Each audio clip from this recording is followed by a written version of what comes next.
ilmu yang luas, dan kesetaraan, serta kebahagiaan dan kemakmuran.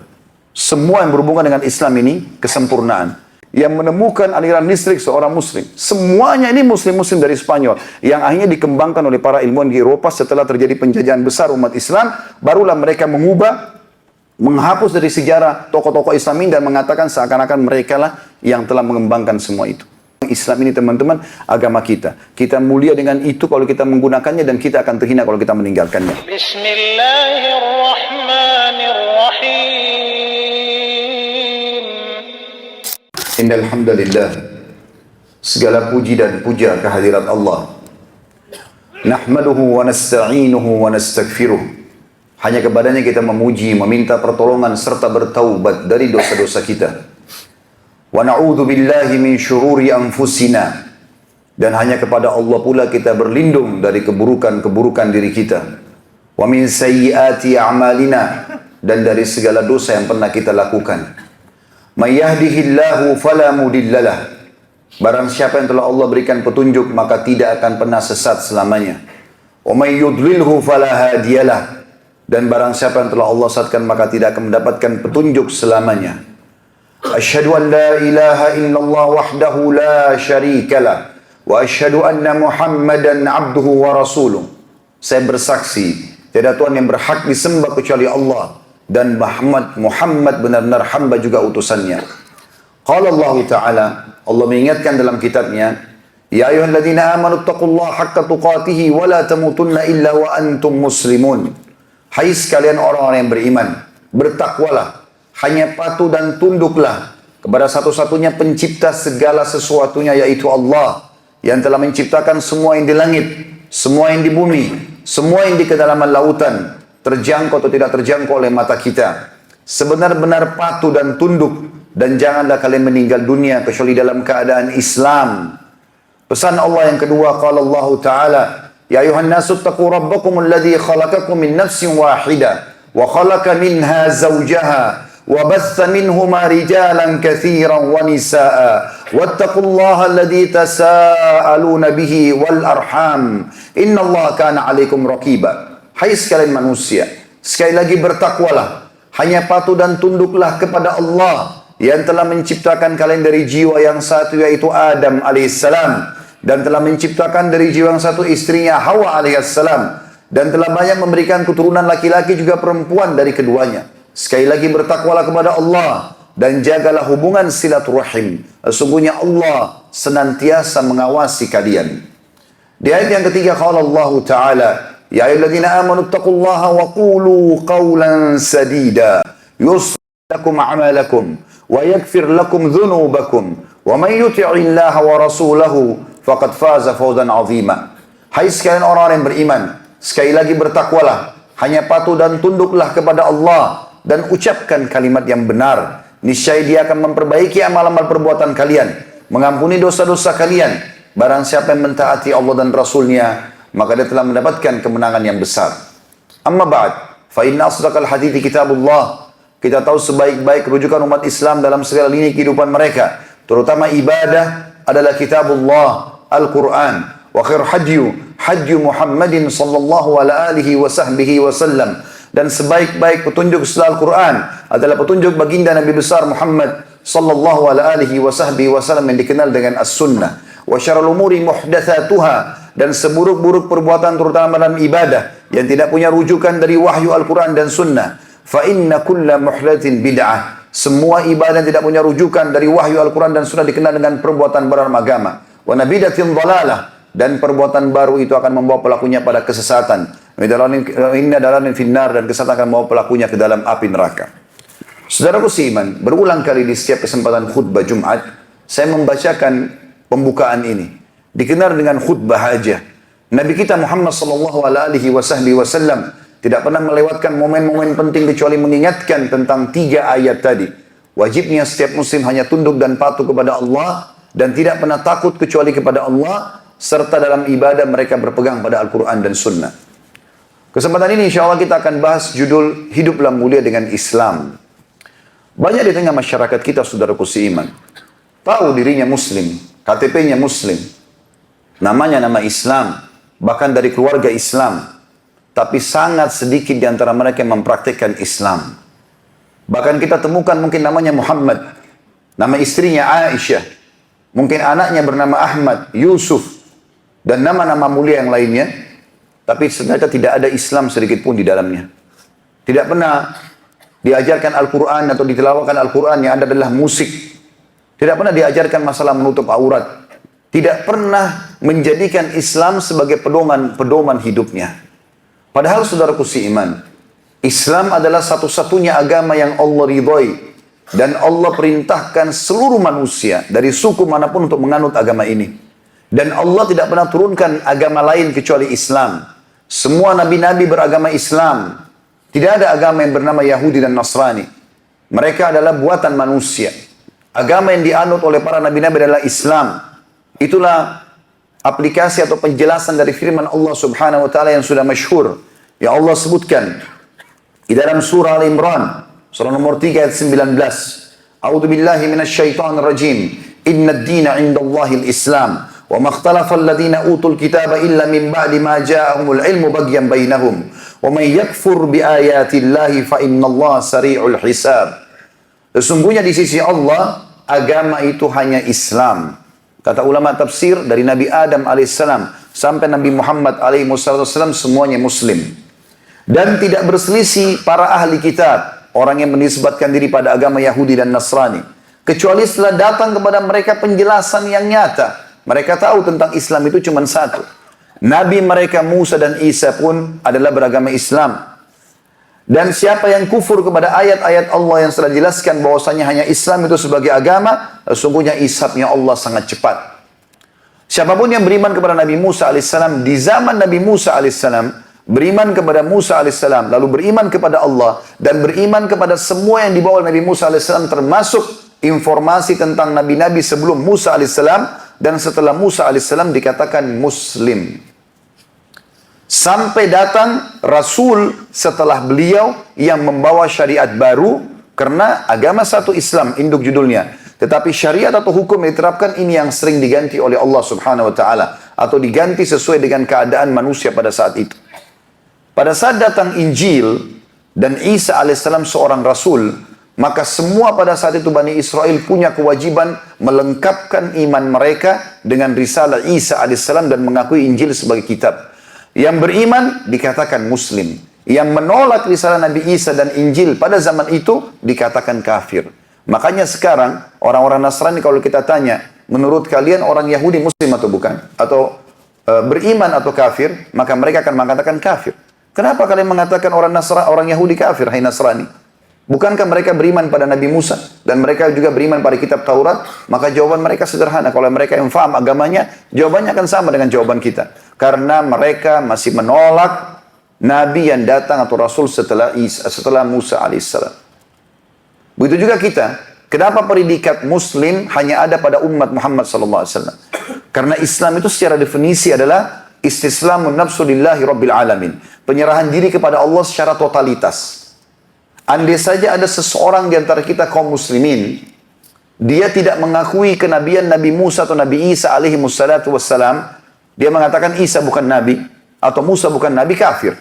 Karena rukun iman kita adalah iman salah satunya kepada kitab-kitab dan rasul-rasul. Dan kita punya predikat muslim karena kita mengimani semua rasul-rasul itu, berarti kita beriman kepada Allah Subhanahu wa taala. Dan ayat Al-Qur'an membicarakan masalah itu. A'udzu billahi minasyaitonir rajim, la nufarriqu baina ahadin mir rusuli. Tugas kita tidak akan membeda-bedakan di antara rasul-rasul tersebut. Dan baginda Nabi SAW bersabda dalam sebuah hadis Bukhari, perumpamaan aku dengan nabi-nabi sebelumku, itu seperti orang-orang mengelilingi bangunan yang sangat indah. Mewah sekali istana itu. Semuanya lengkap kecuali satu batu bata saja. Lalu orang-orang yang mengelilingi mengatakan, andai saja batu bata itu di saat diletakkan, maka akulah batu bata yang satu itu. Semuanya nabi-nabi punya agama yang satu, Islam. Juga disebutkan di dalam surah Al-Imran, surah nomor 3, tepatnya ayat 85, A'udzu billahi minasyaitonir rajim, wa man yabtaghi ghairal islami dinan falan yuqbala min, wa huwa fil akhirati minal khasirin. Siapa yang coba-coba pilih selain Islam sebagai agamanya, maka tidak akan diterima darinya, dan di akhirat dia termasuk orang-orang yang rugi. Demikian pula teman-teman sekalian, Allah Subhanahu wa taala memerintahkan kita agar masuk ke dalam Islam ini secara keseluruhan. Tidak boleh kita menerima hukum yang kita sukai, lalu kita tolak sebagian yang kita tidak sukai. Tidak boleh kita hanya memilih ya, yang wajib saja kemudian sunnah kita tinggalkan. Harus secara kafah, keseluruhan. Allah menjelaskan di dalam Al-Quran surah Al-Baqarah, surah nomor 2 ayat 208, A'udzubillahi minasyaitonirrajim, Ya ayyuhalladzina amanu udkhulu fis silmi kaffa, wa la tattabi'u khutuwatis syaitan, innahu lakum aduwwum mubin. Hai orang-orang beriman, masuklah kalian ke dalam Islam secara keseluruhan, dan jangan pernah kalian mengikuti langkah-langkah syaitan. Kata ulama tafsir, memilah-milah mana hukum yang kalian suka dan kalian tidak suka. Terima yang suka dan tinggalkan yang tidak suka. Innahu lakum adu mubin, karena dia adalah musuh nyata bagi kalian. Dan salah satu penyebab ahli kitab divonis kafir oleh Allah Subhanahu wa taala karena Allah jelaskan, afatu'minuna bi ba'dil kitab wa takfuruna bi ba'd. Apakah kalian mengimani sebagian isi Alkitab lalu kemudian kalian kufur dengan sebagian yang lainnya? Kalau ada orang yang Allah karuniakan lahir dalam keadaan Islam, alhamdulillah. Ini sebuah nikmat yang luar biasa. Karena satu kunci keselamatan sudah ada pada dia. Begitu juga kalau ada orang lahir dalam keadaan kufur, keluarga kekafiran, lalu kemudian dapat hidayah dan dia masuk Islam, juga sebuah nikmat yang besar. Itu berarti Allah inginkan kebaikan bagi dia. Karena Allah mengatakan dalam surah Al-An'am, surah nomor 6, ayatnya 125, A'udzu billahi minasyaitonir rajim, "Wa may yuridillahu an yahdiyahu yashrah sadrahu lil Islam." Al-ayat. Siapa yang Allah ingin kebaikan baginya, pasti Allah akan lapangkan dadanya menganut Islam itu. Demikian juga dalam surah Az-Zumar, surah nomor 39 ayat 22 atau 23 ya, ayat 22. Yang bunyinya a'udzubillahi minasyaitonir rajim. Afaman syarahallahu sadrahu lil Islam fahuwa ala nurin min rabbi, fawailun lil qasiyati qulubum min dzikrillah ulaika fi dhalalim mubin. Artinya, siapa yang telah Allah lapangkan dadanya untuk menganut Islam ini, maka dia mendapatkan cahaya dari Tuhannya. Dan sungguh kecelakaan bagi hati-hati yang keras, yang menolak zikrullah. Kata ulama tafsir adalah al-Islam itu sendiri. Mereka dalam keadaan kesesatan yang nyata. Saudaraku seiman, Islam mengajarkan banyak sekali ilmu yang luas dan kesetaraan, serta kebahagiaan dan kemakmuran. Semua yang berhubungan dengan Islam ini kesempurnaan. Hanya saja sayangnya banyak di antara umat Islam tidak paham itu sehingga mereka tidak menerima dan menerapkannya. Di antaranya misalnya masalah kesetaraan. Islam tidak melihat rasisme. Dan ini sangat luar biasa manfaatnya dalam mengatur jenjang sosial di antara manusia. Kata Nabi SAW, La farqa baina Arabin wa ajamin illa bittaqwa. Tidak ada perbedaan antara orang-orang Arab dan orang ajam, maksudnya selain orang Arab, kecuali dengan ketakwaannya. Walaupun baginda Nabi SAW dari turunan Arab, bukan berarti orang Arab lebih baik daripada yang lainnya. Dan Nabi SAW mengingatkan, Kullukum min Adam wa Adam min turab. Kalian semua dari Adam dan Adam dari tanah. Pernah terjadi teman-teman sekalian, ada dua orang budak di zaman Nabi SAW, satu dari budaknya orang Muhajirin Mekah, tepatnya budaknya Umar bin Khattab, dan satu budaknya orang Ansar. Pada saat pulang dari satu peperangan, sempat keduanya cekcok pada saat mengambil air. Dan cekcok ini membuat keduanya sampai emosi dan mau perang-perangan. Si muhajir ini menyambut pedangnya, lalu mengatakan, Wahai orang-orang muhajirin, tolonglah aku. Dan ini seperti panggilan orang jahiliyah minta tolong, kalau memang mereka punya masalah, minta pertolongan. Lalu budak dari Ansar ini juga menyambut pedang sambil mengatakan, Wahai orang-orang Ansar, tolonglah aku. Tiba-tiba, sebagian dari muhajirin dan sebagian Ansar berkumpul, semuanya henuskan pedang, dan ini tinggal satu instruksi, mereka saling bunuh-membunuh. Apalagi baru pulang peperangan dengan jiwa yang masih panas dan semangat perang. Maka ada seorang sahabat langsung ke kemah Nabi SAW menyampaikan, Ya Rasulullah, terjadi begini. Nabi SAW segera ke sana, lalu mengucapkan kalimat yang mulia. Beliau mengatakan, awada'wal jahiliyati baina adhurikum. Awada'wal jahiliyati wa ana baina adhurikum. Apakah masih ada dakwah-dakwah atau pedoman-pedoman atau simbol-simbol kejahilian seperti ini sementara aku sudah ada di tengah-tengah kalian? Da'ha fa innaha mumtina. Tinggalkan ini karena ini akan membinasakan kalian. Memang tidak ada perbedaan teman-teman di antara kita kecuali kedekatannya kepada Allah Subhanahu wa taala. Dan tidak ada agama yang mengajarkan kesetaraan seperti ini. Bahkan dalam saf salat, seorang presiden sama tukang sampah sama-sama di saf. Dan kalau tukang sampah lebih dulu di saf tidak boleh dimundurkan. Kecuali dia mengambil yang bukan tempatnya. Islam mengajarkan kesetaraan. Begitu juga pada saat haji. Semuanya pakai ihram yang sama. Semuanya wukuf di Arafah yang sama. Mungkin ada perbedaan fasilitas sedikit kemahnya atau busnya. Tapi semuanya melakukan hal yang sama. Haram berlaku pada semuanya. Halal berlaku pada semuanya. Begitu juga dengan hukum-hukum dan syariat yang diterapkan dalam Islam, saudaraku seiman. Semuanya penuh dengan hikmah. Allah subhanahu wa ta'ala berfirman, A'udzu billahi minasyaitonir rajim, walakum fil qisasi hayatun ya ulil albab. Di dalam kisas itu, misal pencuri dipotong tangannya, orang yang berzina dicambuk, atau kalau sudah menikah dirajam, orang yang membunuh dipenggal lehernya, ada kemakmuran hidup bagi kalian, hai orang-orang yang berakal. Pertanyaan kecil teman-teman sekalian. Apakah memang kalau pencuri dipotong tangannya bisa datang kemakmuran? Atau orang dipenggal lehernya karena membunuh juga datangkan kemakmuran? Atau orang berzina dihukum, dicambuk atau diranja juga datang kemakmuran? Jawabannya seorang muslim dengan penuh keyakinan, iya. Karena Allah tidak akan mungkin salah. Allah lebih tahu sebagai pencipta apa yang harus kita terapkan dalam kehidupan kita. Orang yang mengatakan potong tangan pencuri itu keras, maka orang yang belum pernah mengalami pencurian. Andai saja dia pulang ke rumah, dia temukan ada pencuri yang datang, dan dia temui, saya yakin kalau dia pegang pisau bukan tangan pencuri itu dipotong, tapi dia akan membunuhnya.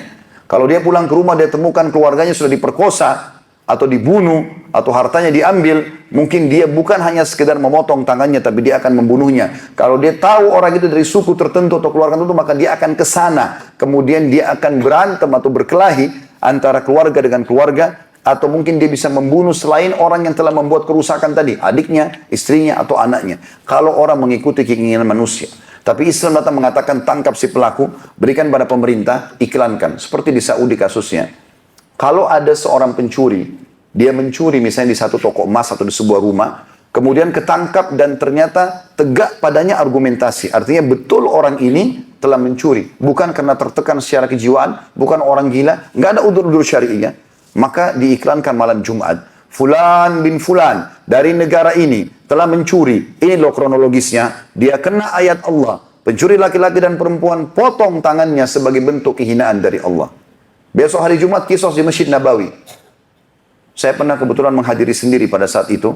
Salah satunya waktu masih mahasiswa. Kisos penggal kepala malah, kena membunuh. Tapi saya gambarkan dulu masalah potong tangan. Nanti kalau di Madinah ada perpustakaan Raja Abdul Aziz, Maktabah Malik Abdul Aziz, di belakangnya ada sebuah lapangan, di situ lebih sering diadakan kisah oleh pemerintah Saudi. Nanti di situ ada 3 mobil, ada mobil penjara yang membawa si pelaku kriminal ini, ada mobil ambulan dengan tim medisnya, karena kalau sudah dipotong tangannya maka dia akan diurus oleh dokter, tidak dibiarkan mati di situ. Kemudian ada mobil pengadilan yang lapor kepada raja kalau sudah terjadi kisos. Lalu kemudian disampaikanlah, orang ada polisi buat pagar betis, di belakangnya kita semua datang menonton. Lalu dilihatlah, dan memang sunnahnya melihat kejadian tersebut. Allah SWT menyuruh sebagian kita hadir dan menyaksikan masalah itu. Kemudian disampaikan ke sana lalu dipotong tangannya, dan tangannya itu dibiarkan di situ sampai beberapa waktu. Kira-kira teman-teman sekalian, kalau ada yang hadir situ niat mau mencuri, dan dia tahu tangannya akan dipotong, apakah dia akan melanjutkan pencuriannya? Saya sangat yakin, 1 orang dipotong tangannya, 10.000 orang berhenti mencuri. Makanya di Saudi teman-teman, kalau yang pernah haji atau umrah, kalau Anda mungkin tidak pernah keliling Saudi, saya ceritakan di Saudi hampir seluruh wilayahnya itu mobil-mobil mewah diparkir di pinggir jalan. Jarang orang punya garasi mobil. Tidak ada yang berani sentuh mobil mereka. Kita bahkan subhanallah di lampu merah ada yang mematahkan spion orang. Mengambil punya orang. Bahkan sangat terancam pencurian yang luar biasa. Coba seandainya diiklankan para koruptor dan para pencuri-pencuri ini, diiklankan akan dipotong tangannya dan diperlihatkan, ditontonkan, maka pasti semuanya akan berhenti mencuri. Begitu juga dengan orang membunuh. Mungkin orang bilang, oh kalau kisah penggal kepala ini, maka sangat kejam. Saya waktu menyusun tesis S2 saya, salah satu yang saya sebutkan tentang hikmah hukum syariat Islam. Dan bagaimana subhanallah, para pakar-pakar kriminal dunia di Eropa, itu datang ke negara-negara Islam untuk mempelajari. Kenapa Islam menghukum orang yang membunuh atau melakukan kriminal besar dengan kisos, penggal kepala? Kenapa negara-negara lain pakai tembak, pakai sniper? Mana yang lebih baik? Ditembak kah? Diracun kah? Dilistrik kah? Atau dipenggal? Kesimpulan terakhir teman-teman, mereka mengakui ternyata eksekusi yang paling tepat untuk para kriminal, selain tidak menyiksa dia, juga menyelesaikan kematian karena targetnya adalah dihukum mati, adalah penggal. Itu semuanya mengalahkan. Kalau sniper bisa saya pelurutnya meleset dan dia tidak mati. Makanya butuh beberapa orang sniper. Kalau orang di listrik mungkin dia mati tapi luka, rusak badannya segala macam.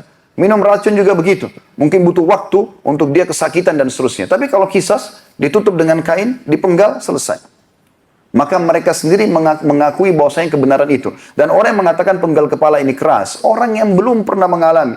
Naudzubillah, kita pulang ke rumah temukan istri diperkosa, naudzubillah, atau ada pencuri datang dan membunuh anak-anak kita. Apa yang akan terjadi? Kita kalau punya pisau teman-teman, punya pedang, bukan cuma dia. Kalau kita datang ke rumahnya, ke keluarganya atau ke sukunya, kita tidak temukan dia, kita akan membabi buta, membunuh siapa saja yang ada di situ. Maka terjadilah ribut antara dua suku, dua negara, dua keluarga, gara-gara masalah-masalah seperti ini. Islam datang mengatakan iklankan. Besok kayak di Saudi Kisos, saya pernah hadiri kepala tadi saya bilang, diiklankan sama malam Jumat si Fulan bin Fulan dari negara ini. Jenis kelaminnya laki-laki, misalnya dia telah membunuh. Ini loh ceritanya, besok kena Kisos. Sama tadi, ada 3 mobil, kemudian mobil penjara yang membawa dia, mobil rumah sakit yang akan membawa nanti jenazahnya kalau selesai Kisos, dan juga ada mobil pengadilan yang akan melapor pada raja. Cuma bedanya, ada sedikit beda mekanismenya. Kalau Kisos kepala, dia akan ditutup dengan kain hitam dan tangannya diikat di belakang dengan kakinya dia sambil duduk. Dan nanti eksekusi akan dilakukan oleh algojonya. Algojo ini subhanallah oleh pemerintah Saudi dibuat turun-temurun. Ya. Jadi satu keluarga itu tugasnya cuma eksekusi itu, tidak dipindahin ke orang lain. Karena ini butuh kebesaran jiwa. Jadi ayah ngajarin anaknya cuma itu saja. Sekeluarga itu kerjanya itu saja, kisos mereka. Yang potong tangan sendiri sekeluarga, yang potong kepala ini sendiri, yang pegang kunci Ka'bah sendiri, yang pegang kunci rumah Nabi SAW sendiri, tidak diganti-ganti. Mereka itu yang lakukan. Maka yang terjadi dia akan ambil 3 langkah dari orang yang mau dieksekusi kepalanya ini. 3 langkah. Di sebelah kanannya Algojo ini, ada keluarganya si mayit. Keluarga yang dibunuh. Di sana, maksimal 3 orang. Maka mereka menyaksikan. Algojo ini jalan langkah pertama, dia balik ke sana. Kalau di antara kerabat ini diam atau mereka semuanya diam, maka dia melangkah langkah kedua. Dia balik lagi ke sana. Kalau mereka diam, dia melangkah langkah ketiga. Lalu dia balik lagi ke sana. Terakhir pedangnya diangkat. Dia lihat dulu ke sana. Kalau mereka diam, dikisas orang ini. Tetapi teman-teman sekalian, Islam bukan datang main hilangin nyawanya orang. Kenapa ada keluarganya mayit di situ? Ternyata kalau ada di antara 3 orang yang hadir satu saja angkat tangan, berikan isyarat saya memaafkan, walaupun yang 2 tidak setuju, nggak jadi kisos. Karena tujuan utama adalah, nih ya, yang bunuh keluargamu ini orangnya. Sekarang kami akan penggal di depan mata kalian, keputusan tangan kalian. Nggak ada hubungannya sama istrinya nih, nggak ada hubungannya sama anaknya, nggak ada hubungannya sama keluarganya. Ini yang salah. Setelah ini nggak ada dendam-dendaman keluarga. Ini salah, belum tentu anaknya salah. Ada orang subhanallah ayah penjahat, tapi anaknya hafal Quran. Ada terjadi begitu. Tidak ada dosa sama anaknya. Tapi keputusan tangan kalian. Kalian maafkan, kami maafkan. Kalau tidak, ya tidak. Kalau mereka sudah maafkan, tidak bisa tarik lagi. Gak bisa bilang, udah, eksekusi aja. Nggak bisa. Tapi tugasnya orang yang selamat ini, itu untuk membayar denda kepada orang atau keluarga tadi. Atau namanya dia. Jadi memang dalam kehidupan, dalam masalah ini teman-teman ada kehidupan. Kalau setiap orang yang tugasnya selalu mau membunuh saja buat kerusakan, dihukum begitu seperti ini, satu dipenggal, yang lainnya berhenti semua. Banyak orang Islam tidak faham. Bahkan pada saat kita menjelaskan masalah ini, dan sengaja saya angkat di mimbar ini untuk didengarkan oleh kaum muslimin, bahwasanya oh ini garis keras, oh ini Islam begini dan begitu. Karena belum faham, bahkan yang bicara kaum muslimin.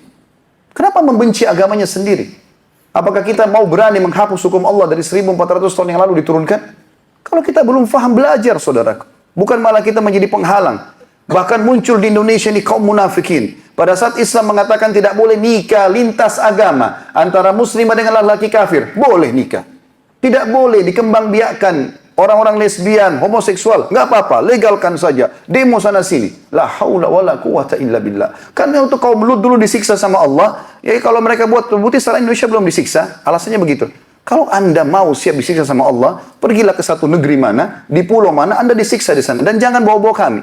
Karena hukuman Allah kalau datang berbahaya sekali, berat. Dan akan kena semuanya.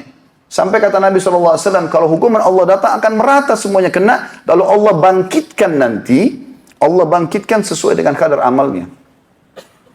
Sisi yang lain teman-teman sekalian, semenjak umat Islam menerapkan Islam itu, kita hidup mulia. Dan kita ini umat Islam pemimpin dunia. Saya ulangi. Kita ini umat Islam pada saat menerapkan hukum Allah, kita memimpin dunia. Demi Allah teman-teman, kita memimpin dunia lebih dari 1.300 tahun lebih. Sekarang kita berada di tahun 1440 Hijriah. Berarti sudah 1440 tahun Nabi SAW hijrah ke Madinah. Kita bicara mulai awal tahun Nabi SAW hijrah ke Madinah. Tahun 1 Hijriah. Kita kembali review dan kita akan hitung sampai tahun kita sekarang. Tahun 1 Hijriah teman-teman, Nabi SAW hijrah ke Madinah dengan sahabat yang ikut dengan beliau dari Mekah, 73 orang. Maaf, 70 orang. 83 orang dari 153 orang yang beriman dengan Nabi SAW di Mekah. Karena di Mekah ditindas, disiksa, tidak boleh beriman. Siapa saja yang mengganggu orang Islam, bahkan membunuh Muhammad hartanya tidak dihukum oleh Quraisy. 83 orang hijrah ke Ethiopia, ke Habasyah. Nabi SAW hijrah ke Madinah, tapi sebelumnya beliau pernah mengutus seorang da'i yang sangat luar biasa, Mus'ab bin Umair radhiyallahu anhu, lalu menjadi penyebab masuk Islam yang penduduk Madinah. Disambutlah di Madinah, mulai tahun 1 Hijriah. Selama 11 tahun Nabi SAW berkuasa di Madinah, dan beliau langsung membangun awal hijrah 3 pondasi negara Islam. Semua orang yang bangun perusahaan, instansi, kota, negara, harusnya melakukan ini. Yang pertama beliau membangun masjid. Dan jazakallah khair, pemilik building ini saya mengucapkan terima kasih karena membuat tempat sholat ini. Ini salah satu simbol Islam. Karena pertama sekali dilakukan oleh Nabi SAW bangun Masjid Quba sebelum aktivitas yang lain. Biar ada simbol Islam dan di mana umat Islam berkumpul 1 hari 5 waktu menyembah Tuhannya. Yang kedua, beliau mempersaudarakan antara muhajirin dan ansar. Pendatang sama penduduk lokal. Kalian sama-sama syahadat. Nggak ada lagi batas nih. Jangan saya orang Indonesia, kamu orang asing. Saya orang Melayu, kau orang Arab. Saya orang bule, kamu orang hitam dari Afrika. Nggak ada lagi. Semuanya sama dalam Islam. Ukhuwah dijalin. Bahkan Nabi SAW menyuruh agar saling berkorban satu sama yang lain. Sampai masyhur dalam ukhuwah ini, Sa'ad ibn Ubadah radhiyallahu anhu menawarkan kepada sahabatnya Abdurrahman ibn Auf. Sa'ad ibn Ubadah ada orang Madinah. Abdurrahman orang Mekah ditawarkan pada saat itu untuk menikahi salah satu istrinya sebagai bentuk ukhuwah. Dia mengatakan, wahai saudaraku Abdurrahman, aku memiliki 2 orang istri, poligami dia. Maka kau lihat salah satunya sebagai bentuk perjalinan ukhuwahku ini dan tidak ada rasisme di antara kita, maka lihat salah satunya, bukan lihat yang lebih tua. Mana yang kau suka, aku ceraikan setelah iddah kau nikahi. Dan aku orang terkaya di Madinah. Sa'ad ibn Ubadah punya setengah kebun Madinah, itu punya dia. Kaya raya. Saya akan bagi 2, setengah ambil. Tapi Abdurrahman juga lebih mulia daripada dia. Menjawab radhiyallahu anhum ajma'in, mengatakan semoga Allah berkahi keluargamu. Maksudnya jangan kau ceraikan, aku tidak akan nikah dengan istrimu, dan semoga Allah berkahi hartamu, aku tidak akan ambil. Tunjukkan untuk aku pasar. Lalu dia ke pasar, dia dagang sampai menjadi orang kaya. Tapi dibangunlah asas yang kedua, ukhuwah. Tidak lagi rasisme, semua muslim sama.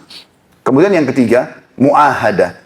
Kesepakatan damai antara umat Islam dengan non-muslim. Sama-sama menjaga Madinah, keamanan. Tidak saling mengganggu. Konsep kita sebagai seorang muslim, la ikraha fid din. Tidak ada paksaan dalam menganut Islam. Kita tawarkan, mau silakan. Tidak mau ya sudah. Dan dalam Islam itu kita harus penggal kepala orang, datang paksain masuk Islam, tidak ada. La ikraha fid din kata Allah. Tidak ada paksaan dalam Islam. Kini produk kita Islam kita tawarkan. Dia mau silakan, tidak mau ya sudah. Seperti itulah. 11 tahun Nabi SAW membangun pemerintahan di atas asas Al-Quran dan Sunnah. Perlu teman-teman tahu ya, Madinah waktu itu sebuah kampung yang kecil. Tidak dilirik dari orang-orang di dunia ini. Kalau Anda petakan dunia ini kita bagi 2, maka setengahnya dikuasai oleh Romawi, negeri Syam, Eropa, dan seluruh Afrika. Setengahnya lagi bagian Asia, Rusia, Afghanistan, India, semuanya dikuasai oleh orang-orang Persia. Tengah-tengahnya Timur Tengah. Nggak ada yang mau masuk menguasai Timur Tengah. Mereka anggap Timur Tengah itu padang pasir, nggak ada apa-apanya. Madinah penghasilannya cuma kurma. Nabi SAW waktu membangun negara pertama di Madinah. Tahu teman-teman sekalian, Nabi tidak pernah pergi ke 2 negara adik kuasa ini. Nggak pernah ke Persia, nggak pernah ke Romawi. Padahal mereka punya peradaban, punya militer, punya ekonomi. Nabi SAW bangun dari nol. Asasnya wahyu, Al-Quran dan Sunnah, hukum Allah. Selama 11 tahun Nabi SAW terapkan sampai di tahun 11 Hijriah beliau meninggal dunia, maka berdiri negara Islam yang terkuat pada saat itu. Karena pada saat itu seluruh Jazirah Arab sudah mulai tunduk di tangan Nabi SAW. Setelah itu datang Khulafaur Rasyidin, 4 khalifah yang masyhur. Abu Bakar As-Siddiq, Umar bin Khattab, Uthman bin Affan, Ali bin Abi Thalib, radhiyallahu anhum ajma'in. Masanya Abu Bakar berkuasa dari 11 sampai tahun 13 Hijriah. Beliau menyelesaikan seluruh fitnah internal. Karena setelah Nabi SAW meninggal, terjadilah orang-orang yang mengaku Nabi palsu seperti munculnya Musailam al-Kadzab, Al-Aswad al-Unsi, mengaku Nabi palsu karena mereka lihat Nabi SAW punya kekuatan karena mengaku dia di Nabi, maka mereka juga mau memalsukan diri mereka atau mengaku sebagai Nabi. Abu Bakar selesaikan fitnah itu, termasuk juga orang yang menolak membayar zakat. Selesailah fitnah internal. Siapapun yang memiliki kedudukan dan pemerintah atau memegang pemerintahan bagi seorang muslim, kalau ada fitnah internal, lihat kasusnya Abu Bakar. Selesai, clear. Yang kedua, masuk Khulafaur Rasyidin yang kedua Umar bin Khattab, berkuasa 10 tahun. Tahun 13 Hijriah sampai tahun 23 Hijriah. Di sini masa keemasan Islam. Setengah dunia tunduk di tangan kaum muslimin. Tahun 15 Hijriah, 2 tahun setelah Umar bin Khattab berkuasa. Anda bisa baca semua buku Islam menjelaskan masalah ini. Menerapkan Al-Quran dan Sunnah, tidak menggunakan peradaban, ekonomi, militer orang lain. Semua dibangun langsung di asasnya. Dalam Al-Quran atau di atas Al-Quran dan Sunnah. Umar bin Khattab tahun 15 mengutus pasukan menuju menaklukkan pada saat itu negeri Syam, utara Jazirah Arab. Palestina, Jordania, Lebanon dan Syria. Serta bagian Asianya Turki. Dipimpin oleh Khalid bin Walid dan Abu Ubaidah bin Jarrah dan Khalid bin Walid. Pergi ke sana, tahun 15. Takluklah negeri Syam. Dan Palestina, Masjid Aqsa kuncinya diserahkan kepada Umar bin Khattab. Di tahun 16 Hijriah, beliau bentuk pasukan dipimpin oleh Sa'ad bin Abi Waqqas radhiyallahu anhu dengan 30.000 pasukan. Tadi ke negeri Syam 12.000. 30.000 pasukan. Beliau iklankan, siapa muslimin yang mau berjihad, ayo silakan. Semua berkumpul 30.000 orang. Serang Persia. Persia pada saat itu teman-teman memiliki kekuatan militer yang luar biasa. Orang-orangnya tinggi kekar, terlatih militer luar biasa. Bahkan ada di antara mereka yang bisa melempar tombak atau melempar anak panah menembus dinding-dinding bangunan karena kuatnya. Tapi didatangi oleh kaum muslimin dari Badui, tidak ngerti apa-apa, tidak tahu main pedang, tidak tahu segala macam, bergabung dalam pasukan jihad karena ingin menyebarkan agama Allah, bergabung. 30.000 mengalahkan 240.000 pasukan Persia di peperangan yang masyhur sekali pada saat itu, ya. Dikenal dengan perang Qadisiyah. Kemudian waktu di negeri Syam tadi perang Yarmuk dikenal. Takluklah Persia. Bayangkan teman-teman, Persia waktu itu seluruh Rusia, seluruh Afghanistan, dan seluruh juga Iran dan Irak. Itu semua Persia. Takluk di tangan muslimin pada saat itu. Dan diganti hukum mereka dengan hukum Islam. Di tahun 20 Hijriah, Umar bin Khattab mengutus lagi Amr bin As radhiyallahu anhu menembus Mesir, wilayah Afrika. Sekarang utara Jazirah sudah ditaklukkan, kemudian timur sudah ditaklukkan, sekarang tinggal barat. Maka pergilah Amr bin As hanya dengan 8.000 orang. Tembus Mesir, takluk. Begitu Mesir tunduk atau takluk, seluruh Afrika Utara, Mesir, Tunis, Jazair, Maroko takluk semua. Afrika semua terbuka Islam pada saat itu. Tahun 20 Hijriah. Hanya masa kejayaan Umar bin Khattab sampai di situ, 23 tahun dari masa hijrah Nabi, setengah dunia di bawah kekuasaan muslimin. Waktu itu teman-teman belum ada ilmu akuntansi. Belum ada laptop, belum ada internet, belum ada semuanya. Apa yang sahabat lakukan dalam menghitung dan menata pemerintahan, ekonomi? Qala Allah dan qala Rasul. Banyak kita menganggap Al-Quran dan Sunnah tidak menjelaskan masalah ekonomi, tidak menjelaskan masalah politik, tidak menjelaskan masalah sosial. Ini kedangkalan pemahaman dan kebodohan. Allah yang menciptakan kita sudah menurunkan semua. Dan fakta lapangan, sejarah tidak akan pernah dusta, memang kita menguasai dunia pada saat itu. Umar bin Khattab meninggal tahun 23, muncul khalifah yang ketiga Utsman bin Affan, lalu berkuasa dari tahun 23 sampai 37 Hijriah. Perhatikan dari tahun 1 sampai nanti kita rentet tahun kita sekarang.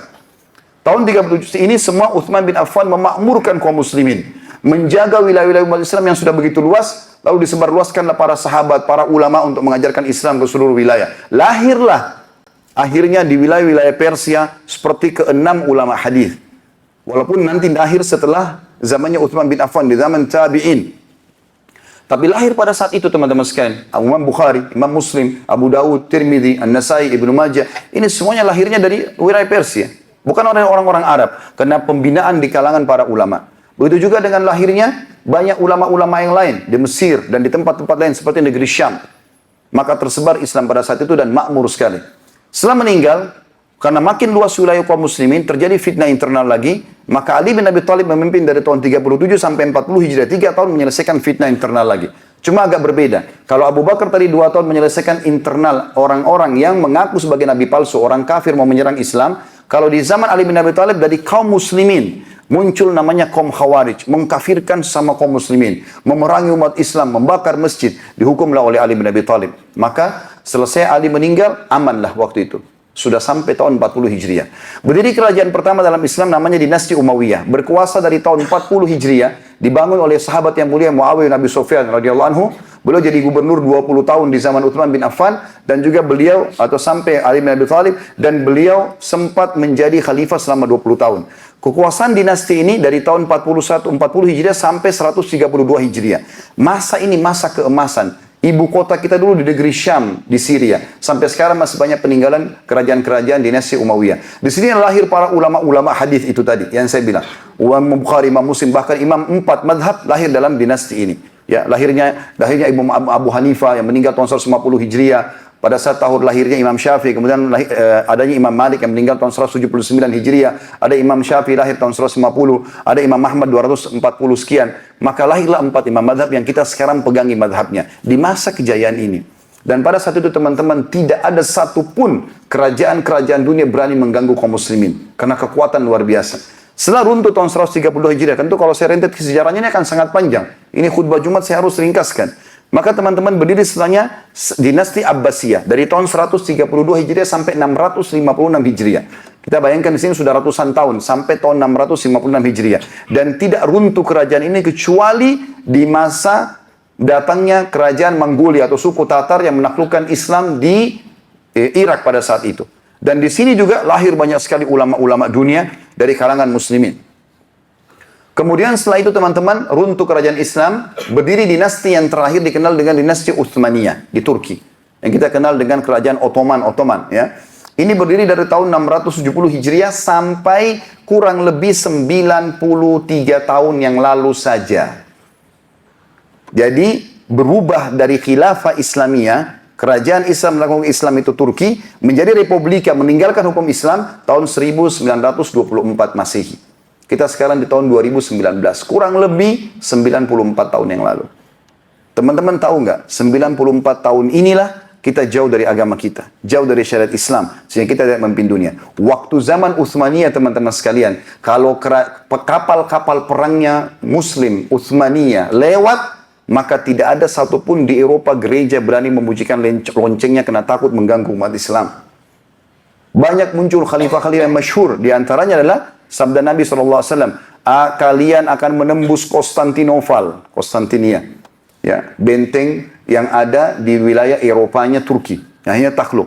Kata Nabi SAW, ini waktu Nabi masih hidup, Nabi sudah sampaikan, nanti kalian umat Islam akan menembus Konstantinia itu. Ingat, sebaik-baik pemimpin yang ada pada saat itu. Dia terbaik dari umatku. Dan sebaik-baik pasukan yang ada pasukan pada saat itu. Itu di tangan Muhammad bin Murad Al-Fatih rahimahullah. Seseorang yang lahir dari tangan ayahnya Sultan Murad yang sangat saleh, lahirlah juga anak saleh ini. Dia menembus Konstantinia di umur 25 tahun. Dan berhasil merebut seluruh Turki wilayah Eropa pada saat itu. Dan dia menerapkan kemakmuran yang luar biasa. Datang cucunya yang kesekian, Sulaiman Al-Kanuni. Masyhur sekali. Sampai kekuatan militer umat Islam tidak pernah dikalahkan dalam peperangan. Dan cukup banyak peperangan melawan Eropa yang hanya dengan beberapa hitungan menit kalah semua pasukan-pasukan koalisi Eropa pada saat itu. Kekuatan militer, ekonomi luar biasa. Pada zaman itu teman-teman ratu-ratu dunia seperti Ratu Austria dan yang lainnya itu memakai cadar karena mencontohi ratu-ratu muslim yang ada di khilafah Utsmaniyah pada saat itu. Dan mereka menganggap ratu tidak boleh dilihat mukanya oleh orang sembarangan. Padahal mereka non-muslim. Mereka menjadikan simbol Islam sebagai pegangan mereka. Bahkan kalau ada anak muda di Eropa pada saat itu, kalau bisa bahasa Arab, lamarannya langsung diterima. Walaupun Nasrani melamar Nasrani. Karena dianggap bahasa Arab sebuah peradaban yang sangat maju pada saat itu. Saudaraku seiman, mana kita dari sejarah umat Islam ini? Mana kita dari sejarah-sejarah gemilang yang luar biasa ini? Ini baru sekedar poin-poin besarnya. Kalau saya rentet ini, setiap khalifah apa yang dia lakukan, maka kita akan terengah-engah melihat luar biasa. Para ilmuwan teman-teman di zaman kejayaan Islam di Spanyol, tahu nggak yang memunculkan ilmu matematika pertama yang dikenal sampai sekarang adalah seseorang yang bernama Abdul Jabbar. Maka dikenal dengan ilmu Al-Jabar. Itu Abdul Jabbar Muslim dari Spanyol. Yang menemukan pertama pesawat, akhirnya jadi pesawat seperti sekarang, itu juga seorang Muslim. Yang menemukan aliran listrik seorang Muslim. Semuanya ini Muslim-Muslim dari Spanyol. Yang akhirnya dikembangkan oleh para ilmuwan di Eropa setelah terjadi penjajahan besar umat Islam. Barulah mereka mengubah, menghapus dari sejarah tokoh-tokoh Islam ini dan mengatakan seakan-akan mereka lah yang telah mengembangkan semua itu. Teman-teman sekalian, baca kisah Al-Jaziri. Ketik di Google sebentar pulang dari Jumat ini kisah seorang ilmuwan Muslim Al-Jaziri. Apa yang dia lakukan dari Spanyol? kisah tadi yang saya sebutkan nama-namanya Al-Jabbar. Ada lagi nama seseorang, subhanallah saya tidak terlintas sekarang. Seseorang yang menemukan penerbangan pertama umat Islam. Sejarahnya semuanya ada dari Spanyol. Jadi ilmu pengetahuan pun sekarang yang berkembang dari umat Islam bibitnya. Baru kemudian dikembangkan oleh orang non-Muslim. Sayangnya kita malah berkeribat dengan orang-orang non-Muslim. Saya subhanallah berapa kali berbicara dengan beberapa pejabat pemerintah kita. Kalau pas ketemu momennya, lalu saya mengatakan, Pak, kenapa Indonesia ini dan negara-negara Islam yang lain masih kiblatnya kepada negara-negara non-Muslim? Maaf, saya bahasakan. Kita kiblatnya ke Amerika, banyak ke Eropa. Kenapa? Karena dianggap negara-negara yang berkuasa. Tahu nggak Pak, saya bilang, negara-negara yang kita anggap berkembang dan adik kuasa itu, berkiblat pada Timur Tengah. Mereka minta bantuan dan uang, ajak investasi, Saudi, Qatar, Bahrain, negara-negara Islam. Kenapa kita Indonesia, linknya ke sana dulu, baru ke sini. Akhirnya kita kena riba dan uang yang sistem mereka. Kenapa nggak langsung ke Timur Tengah? Mungkin satu negara Timur Tengah bisa melunasi semua utang Indonesia. Kenapa kita hilang kejayaan kita kembali kepada Islam? Larinya kepada orang non-Muslim. Saya tutup teman-teman sekalian dengan kisah-kisah nyata tentang banyaknya orang masuk Islam. Dan ini menandakan kebenaran agama. Dan subhanallah, tidak ada yang masuk Islam ini kecuali orang-orang yang pintar. Dan orang yang keluar dari Islam ke agama yang lain, itu hanya orang bodoh saja.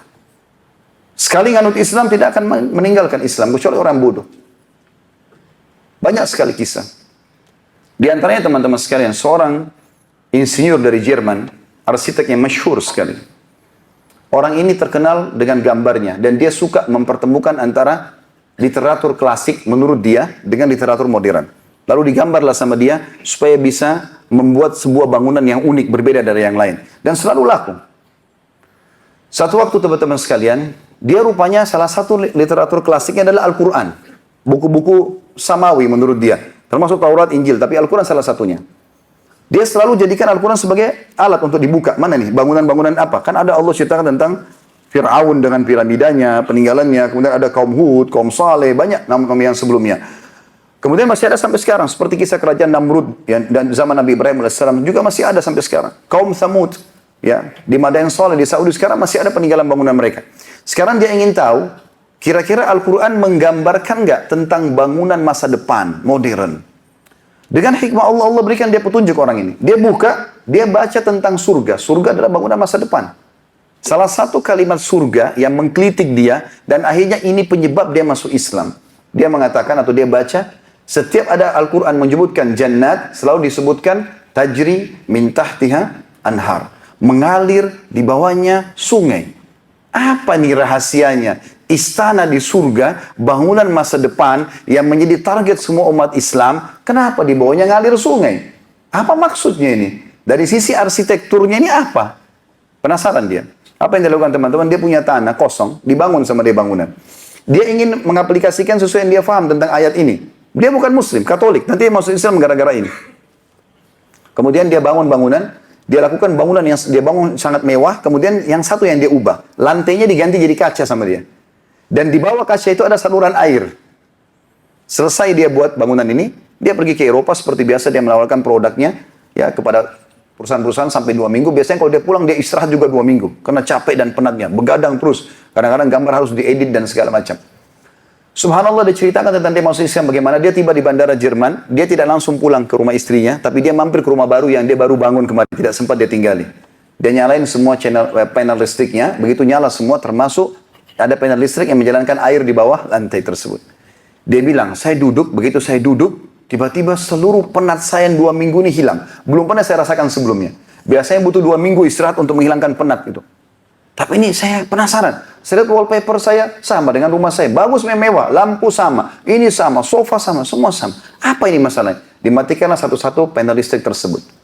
Dia penasaran ingin tahu dari mana sumbernya. Terakhir teman-teman, dengan hikmah Allah, yang belum dia matikan adalah panel listriknya air. Semua mati lampu, dia duduk. Begitu dia duduk, didengar gemericik air ini, ketenangan jiwanya dia rasakan sendiri. Maka dia sendiri ambil inisiatif mengatakan, oh ini rupanya rahasianya. Ternyata gemericik air menghilangkan rasa capek. Makanya umat Islam disuruh capek-capek beribadah di dunia, dibalas surga. Salah satu cirinya adalah gemericik air yang mereka dengarkan. Dia cari satu komunitas Islam, masuk Islam gara-gara itu. Kisah yang lain. Seorang anak muda di Amerika, di bulan Ramadan kayak kita sekarang.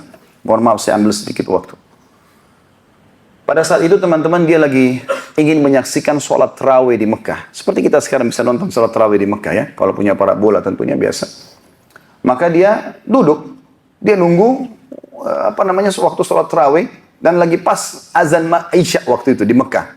Dia nunggu. Rupanya tetangganya sebelah orang Nasrani. Teman dia di kuliah. Masih kuliah orang ini. Masuk ke dalam apartemennya bel. Sahabat ngobrol. Pas ngobrol, si muslim duduk kembali depan TV lagi nonton.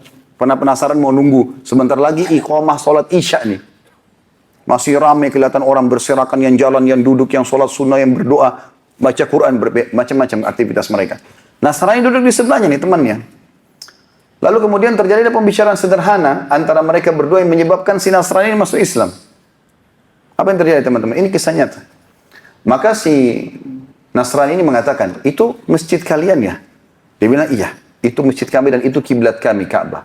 Lalu si muslim bilang, menurut kamu yang kau lihat itu, dia tidak niat mau mengislamkan orang ini, tapi dia cuma bicara biasa. Dia mengatakan, menurut kau, manusia sebanyak itu berapa jumlahnya? Dia bilang, ya mungkin ribuan orang. Kata si muslim, tidak, itu jutaan orang. Masjid itu bisa menampung sampai 3 juta orang. Besar sekali. Nasrani diam. Kata si muslim, menurut kau kira-kira untuk mengatur manusia sebanyak itu butuh berapa lama waktu? Kata si Nasrani, berbulan-bulan. Untuk ngatur manusia sebanyak itu butuh berbulan-bulan. Kata si muslim apa? Saya jamin kau, kurang dari 1 menit ini semua bisa rapi. Gimana bisa? Tunggu sebentar. Kebetulan mau tunggu iqamah salat Isya. Mungkin kita umat Islam karena tiap hari mengalami itu kita anggap biasa. Tapi bagi orang non-muslim ini besar sekali efeknya. Maka yang terjadi teman-teman sekalian, iqamah lah. Datang Syekh Abdurrahman Sudais, hafidhahullah, Imam Masjid Haram. Waktu itu mengatakan, istawu, luruskan saf kalian. Tiba-tiba semuanya rapi. Hitungan kurang dari 1 menit, yang duduk berdiri, yang jalan masuk ke saf, yang lagi ini semua berdiri. Sama. Kemudian satu instruksi. Allahu Akbar. Semuanya Allahu Akbar. Kita umat Islam tahunya kejar keutamaan sholat berjamaah. Ya gitu. Si Nasrani lihat, satu instruksi. Baca ayat semuanya tenang ikutin. Karena kita tahu kalau kita berhenti ya batal sholatnya kan gitu. Kalau satu instruksi lagi, Allahu Akbar, ruku. 1. Jutaan orang semua ikut. Sami Allahu liman hamidah, semuanya ikut. Sampai selesai salam. Ini subhanallah, Islam ini teman-teman, kegiatan agama ini sendiri sudah menjadi dakwah bagi orang-orang tanpa kita sadar. Setelah selesai sholat semua, muslim diam, asyik menikmati itu. Si Nasrani juga lagi berjalan dengan pikirannya sendiri. Selesai salam, bubarlah orang-orang. Lalu kata muslim, oh maaf saya lupa, ini bulan puasa, kami lagi puasa. Kau mau minum apa? Saya hidangkan. Nasraninya diam. Kata si muslim, kamu minum apa? Dia balik ke muslim ini, dia sudah tidak jawab lagi masalah minuman. Dia mengatakan, ajak saya masuk ke agamamu. Kata si muslim, kenapa kau mau masuk Islam? Dia bilang, tidak mungkin ini buatan manusia. 1 instruksi, jutaan orang semuanya ikut. Nggak mungkin. Syahadat gara-gara itu. Kisah yang lain. Seorang dokter spesialis kulit, masyhur sekali dari Thailand. Dan ini kalau tidak salah pernah diangkat kisahnya dan yang kenal baik beliau Dr. Zakir Naik. Hafizahullah. Saya kebetulan kenal beliau secara pribadi. Dan ada penyampaian ceramahnya pernah disampaikan. Yang jelas pada saat dia menyampaikan tentang kisah ini, saya nukilkan kan dia sampai dalam bahasa Inggris. Ada seorang profesor spesialis penyakit kulit. Itu setiap tahun di Muay Thai, dia setiap tahun dapat penghargaan karena setiap tahun pasti memberikan penemuan baru. Gitu. Satu waktu dia adakan penelitian dan pertemuan semua dokter spesialis kulit. Satu auditorium ini semuanya orang-orang pintar dunia datang.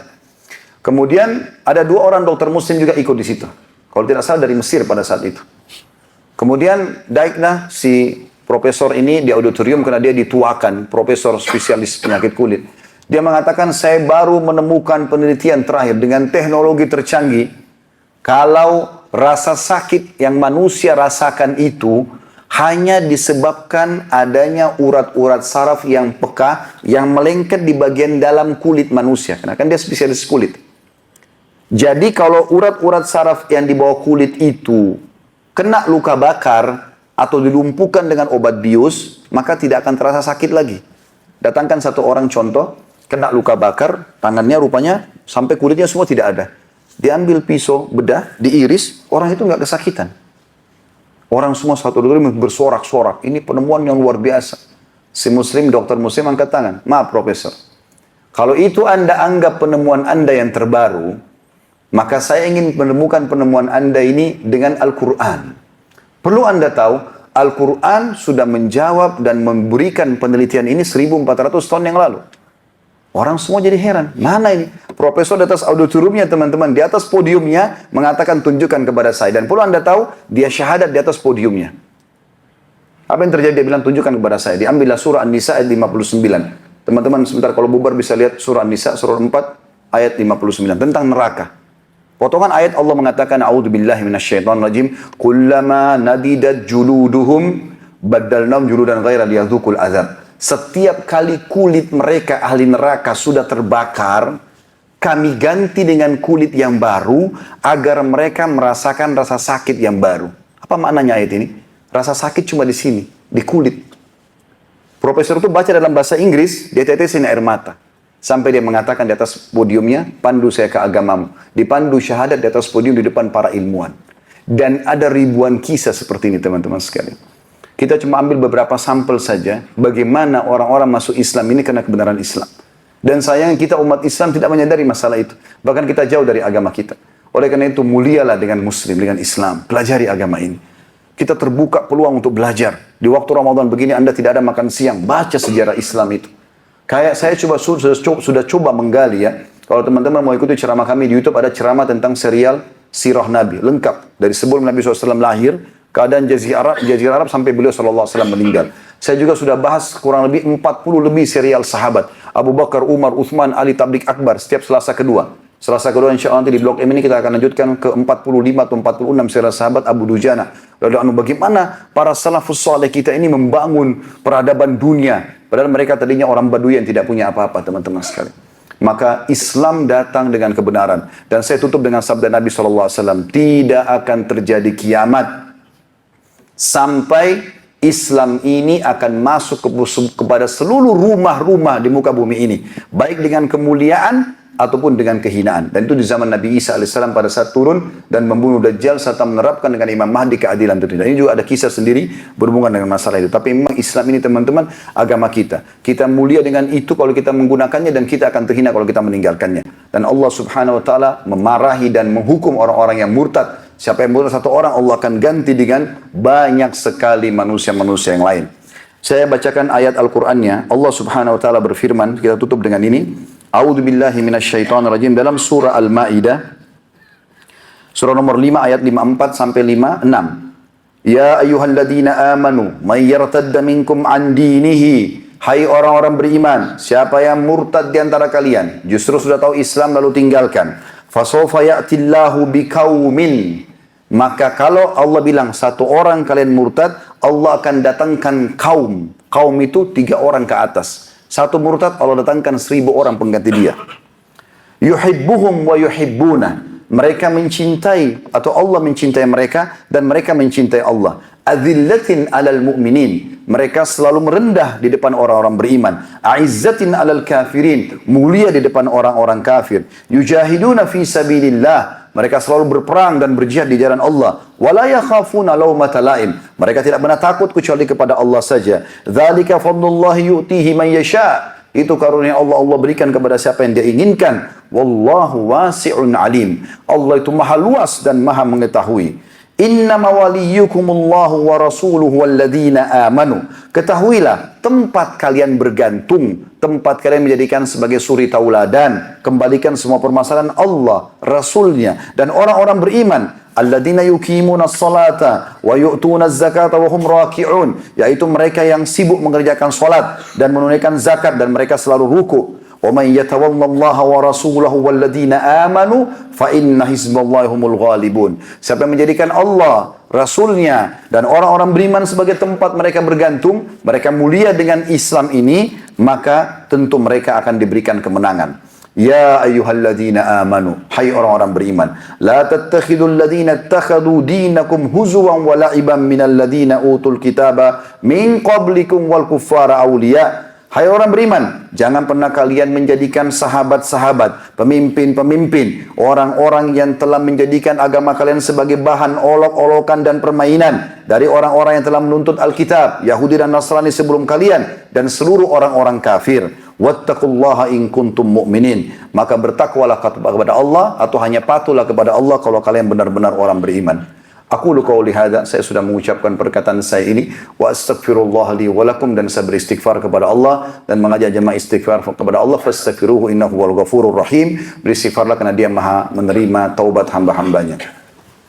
Alhamdulillah wassalatu wassalamu ala Rasulillah. Segala puji dan puja kehadirat Allah dan juga salawat kepada Nabi Muhammad sallallahu alaihi wasallam.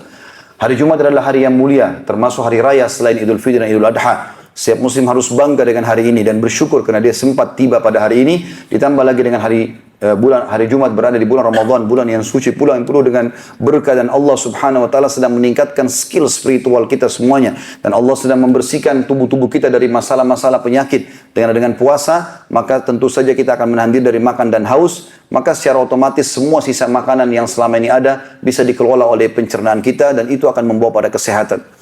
Hari Jumat adalah hari di mana ada doa diijabah oleh seorang muslim atau untuk seorang muslim. Dua buah riwayat Imam Muslim yang pertama, kata Nabi SAW, tidak ada seorang muslim pun berdoa di hari Jumat kecuali diijabah sama Allah. Dan fokuslah pada saat khatib sedang duduk di khutbah kedua sampai diiqamahkan sholat. Seperti sekarang tentu kita akan melakukan doa. Semua khatib yang faham masalah ini dia akan berdoa di khutbah kedua karena ini waktu mustajab. Hadits yang kedua riwayat An-Nasai yang kata Nabi SAW, Jumat ada 12 waktu. Tidak ada seorang muslim pun berdoa di 12 waktu itu, subuh sampai maghrib, kecuali diijabah sama Allah, dan fokus lebih banyak doa setelah asar sampai terbenam matahari. Maka jangan kita sia-siakan dua waktu ini. Mari kita berhentikan hati dan pikiran kita untuk berdoa kepada Allah SWT. Semoga Allah ijabah itu semuanya. Alhamdulillahirabbil alamin. Kami memuji-Mu ya Allah sebagaimana layak Kau dipuji sebagai pencipta. Kami sangat yakin Engkau adalah ada, tunggal, esa, tidak membutuhkan kepada siapapun. Lam yalid walam yulad walam yakul lahu kufuwan ahad. Dan Engkau ya Allah Tuhan satu-satunya yang layak untuk dipuji, dan Raja satu-satunya yang layak untuk dipatuhi dan ditakuti. Kami memuji-Mu sampai Engkau ridho terhadap pujian kami ini, dan kami mengucapkan salam hormat kami kepada utusan-Mu Muhammad sallallahu alaihi wasallam, di mana Engkau telah perintahkan kepada kami. Ya Allah, kami tidak kumpul di sini kecuali untuk menjalankan kewajiban yang telah Engkau perintahkan dan amanahkan kepada kami. Maka terimalah seluruh amal-amal soleh kami yang pernah kami kerjakan, sunnah ataupun wajib.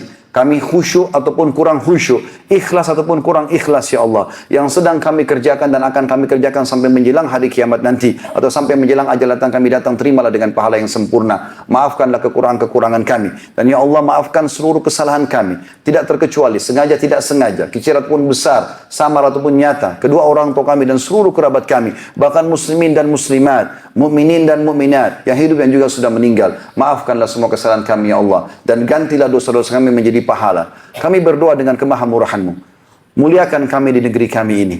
Jagalah negeri kami Indonesia dan jadikan sebagai negara yang aman, tentram, damai, aman sentosa. Seluruh umat Islam di bawah naungan ukhuwah Islamiyah. Angkat perselisihan di antara mereka dan kembalikan mereka pada Al-Quran dan Sunnah dalam hal ibadah. Dan ya Allah, karuniakan kami pemimpin muslim yang adil, kembali kepada Al-Quran dan Sunnah, yang jadikan kami sebagai contoh bagi negara-negara yang lain. Ya Allah, siapapun yang menginginkan keburukan bagi Islam, bagi muslimin, bagi Indonesia dan seluruh negara-negara muslimin, maka kembalikan tipu daya mereka kepada diri mereka sendiri. Ya Allah, berikanlah kami kesenangan di dunia, kesenangan di akhirat. Rabbana atina fid dunya hasanah wa fil akhirati hasanah wa qina adzabannar wa adkhilnal jannata ma'al abrar. Ya Rabbana sallallahu nabiyana Muhammadin walhamdulillahi rabbil alamin. Innallaha ya'muru bil adli wal ihsan. Allah selalu menyuruh kita berbuat kebaikan dan keadilan.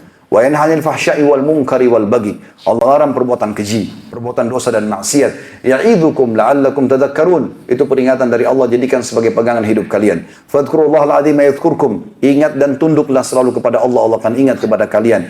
Washkuruhu ala niyami yazidkum. Syukuri nikmatnya, dia pasti akan tambah. Wala dzikrullahi akbar, dan mengingat Allah adalah amal yang paling besar. Wa aqimis shalah, dan dirikanlah salat.